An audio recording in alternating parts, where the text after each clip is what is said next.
মেয়েটির নাম ছিল লিসা।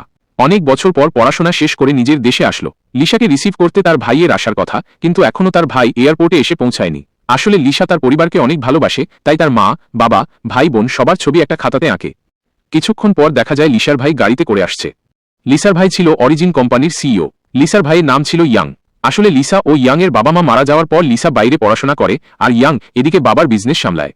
কিছু মেয়ে তাদের দেখার পর বলে, ওই যে অরিজিন কোম্পানির সিইও আসছে। তারপর ইয়াং গাড়ি থেকে নেমে তার বোনের কাছে যায়। অনেকক্ষণ দেরি করায় তার বোন তো অনেক রেগে আছে, তাই ইয়াং এর কান ধরে বলল, এই শালা মূর্খ, আমি কতক্ষণ ধরে এখানে দাঁড়িয়ে আছি। ইয়াং বলল, সরি বোন, আমার ভুল হয়ে গেছে, আমাকে মাফ করে দে। তারপর লিসা বলল, না রে ভাই, আমি তোদেরকে অনেক ভালোবাসি, আমি তোর সাথে একটু ফাজলামো করছিলাম। লিসা বলল সে এখন বাড়ি যাবে না, তার একটা বান্ধবী আসছে, তার সাথে দেখা করবে, তারপর সে বাড়ি যাবে। এটা হলো শিজুকা, ইয়াং এর গার্লফ্রেন্ড। মেয়েটি হলো শহরের সবথেকে ধনী ব্যক্তির এক মেয়ে। ইয়াং এর সাথে অনেকদিন যাবত রিলেশন করে। তারা 3 বান্ধবী মিলে একটা লং ট্রিপে যায়। যাওয়ার সময় রাস্তায় একটি দুর্ঘটনা ঘটে। সেটি দেখার আগে, হ্যালো বন্ধু, আমি তোমাকে বলছি, তুমি যদি পড়াশোনা করে থাকো তাহলে চ্যানেলটিকে একটা সাবস্ক্রাইব দিয়ে দাও। আর তুমি কোন ক্লাসে পড়ো তা অবশ্যই কমেন্টে বলে যাও। আর তুমি যদি ইসলাম ধর্মের হয়ে থাকো তাহলে একটা লাইক করে দাও। শিজুকা তার বন্ধুকে বলল, তুই গাড়িটা অনেক জোরে চালাস, সামনে একটা সিগন্যাল আছে, সিগন্যালের আগে পার হতে হবে। কিন্তু সেই মুহূর্তে রাস্তা দিয়ে